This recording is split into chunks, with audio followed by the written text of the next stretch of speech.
Modern Chess Instructor. W. Steinitz. Part I. ONTAIN Elementary Explanations for Beginners. The description of notations. A. Telegraphic chess code. An essay on the principles of the game and analyses of 6 popular openings, with illustrative games to each opening, etc. etc. etc. The appendix contains the games of the contest between Messrs. Steinitz and TSCHIGORIN played at Havana in January and February, I-889, with annotations by the author. G. P. Putnam's Sons, New York, London. 29 West 23 D Street, 27 King William Street, Strand, LA. D89. Copyright by W. Steinitz. 1889. All rights reserved. Entered at Stationers' Hall, London, by W. Steinitz. To the generous patron of chess and chess masters, the Honourable R. Steele, of Calcutta, member of the Executive Council of His Excellency the Viceroy of India. The whole work on chess, of which the present is the first volume, is dedicated, with the most sincere sentiments of the highest esteem and warmest friendship, by the author. Contents. Page dedication and preface. Chapter I. Description of the game, the board and men, movements of pieces and mode of capture. Chapter II. The notation. The II. Chapter III. The laws of the game. XII. Chapter IV. Technical terms. XV. Chapter V. Chess as a training of mind and how to improve. XIX. Chapter VI. The modern school and its tendency. XXII. Chapter VII. Relative value of pieces and principles of play. XXV. Analysis of openings. The Ruy Lopez I. Illustrative games. 20. Double Ruy Lopez, 3 and 4 Knights game. 41. Illustrative games. 48. The Scout Gambit. 57. Illustrative games. 78. The Two Knights defense. 91. Illustrative games. 108. Petrov's defense. 116. Illustrative games. 132. Feliter defense. 141. Illustrative games. 1. Steinitz TSCHIGORIN games. Introduction. 162. Games of the contest. 166. Of 1. Preface. The chief purport of the work on chess, of which the present volume forms the first part, is the theoretical application of new principles and of the reasoning by analogies of positions which have been my guide in practice, especially during the last 20 years. It is perhaps unnecessary to state that the task which I have set before me was beset with enormous difficulties. Many variations that have been the product of vast changes in the style of play which has taken place in modern times, have no doubt been duly noticed in able treatises on the game, but no attempt has yet been made in any book on chess to base the analysis systematically on general ideas which would assist the judgment of the student in similar positions. In the present work great efforts are essayed in that direction, especially in the annotation of illustrative games from practical play, where the results of the application of the principles recommended for the conduct of the openings and the middle part can be more distinctly traced in the end. But as will be seen from the few examples given in this volume, of reasoning out the opening moves by comparison of different maxims, it would have been practically impossible within the scope of this work to adopt the same sort of commentation throughout the analysis of the openings, and I had to confine myself in that respect to pointing out the most striking examples of the adaptation of principles in the early part of the game. However, I have carefully examined the debuts treated in this volume on the basis of such general maxims, and as the openings have been hitherto analyzed by the authorities chiefly in an empirical manner, it became necessary to introduce a very large number of novelties at various stages of variations, which, up to the present, had been generally recognized as standard lines of play. In short, I have come to conclusions differing very widely from those hitherto sanctioned by first-class practitioners and authors right at the roots of the openings, and sometimes as early as on the third or fourth moves, like in the Ruy Lopez, the Petrov's defense, and the Feliter defense.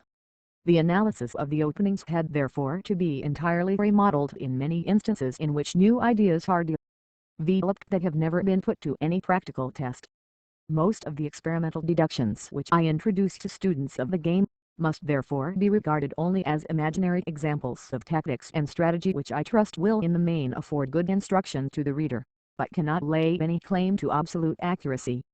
for it ought to be remembered that the merits of most of the recognized standard variations in the openings could not be settled on Phil preface till they had been verified by numerous illustrations from the practice of first-class masters in actual play, and that grave errors have often been found in various forms of openings that have been greatly favored by many prominent practitioners and authorities for a very long time.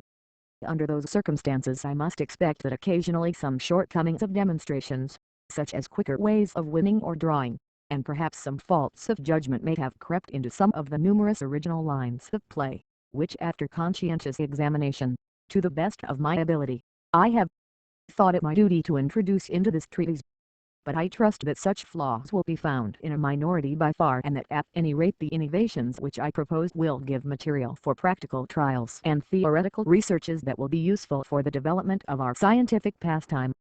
For the game department I have chiefly selected striking examples of brilliant combinations in the conduct of the king's side attack, for, as a matter of course, their study is quite indispensable to the learner.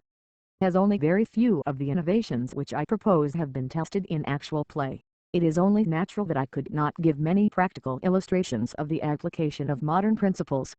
But just because the examples quoted from old masters do not generally conform with the maxims of development and the precautions of modern play which are laid down in this treatise, they afford earlier and more brilliant opportunities for the display of ingenuity in the direct king's side attack, and, as the amendments on the basis of more modern ideas are pointed out in the notes as much as possible within the scope of this volume, I feel satisfied that the study of the game department will at least afford as much instruction to the large majority of readers as the perusal of the analysis.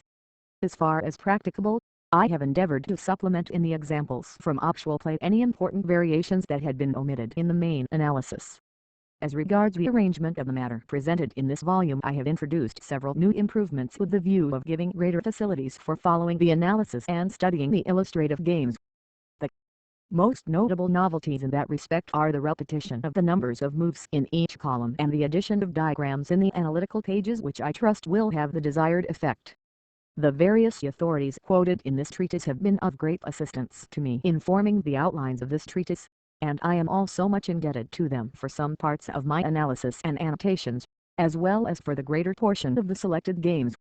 But as I did not wish to introduce any kind of controversy, I have deemed it advisable to quote them only when I quite agreed with their demonstrations, and in very rare cases when I accepted the latter but differed from their conclusions without adding any analytical proof. It is, however, only due in this preface to acknowledge my general obligations to those authorities and to bring them fully to the notice of amateurs who wish to form chess libraries. They are principally Billguer's Handbuch des JSCJ-Spiels, edited by Bernd von Heydebrandt Bunterlose Leipzig, Vide and Company Iii Practica, by Seiner Selbierliebnis, O Ferrari für der Theory, by Oskar Cordell, 1kf.fack. By X. Berlin. Julia Springer Lehrbuch DCS CJ Spiels, by J. Dufresne und Leipzig, Ph. Garcia Clam June CJ East Player S. Manual, by G. H. D. Gossip American. L. Dischiotti, by S. Lipchitz London and New York, Routledge and Company Stanton's Handbook, Bond's Library, London Cook's Synopsis, W. W. Morgan, London The American Edition of Same, by J. W. Miller Robert Clark and Company, Cincinnati The London International Tournament of 1883, by J. R. Minchin London, J. A. S. Wade The London Chess Congress of 1862, by J. Lowenthal London, Henry G. Bond The Chess Openings, by Howard Stanton and R. B. Warhol London, Virtue and Company Morphy's Games, by J. Lowenthal London, Henry G. Bond and various other works on the game. My special thanks are also due to my friend Professor Waller Holliday for his kind assistance in the revision of the myths, and the correction of proofs of this volume, which I now beg to submit to all chess students in the hope that in the main it will give general satisfaction. New York, May, 1889. Chapter I. Description of the game. The board and men. Movements captured. I. Off or crease and mode of. The game of chess is a mental contest between two players who endeavor to prison and attack the hostile king in a position from which he cannot be released. This is called checkmate. See Chapter IV. Technical terms. The game is played on a board of 64 squares, which are colored alternately white and black. The men are 32 in number, one player having 16 white and his opponent 16 black men. Diagram number I. Each player's men consists of 8 pieces and 8 pawns, thus named and figured.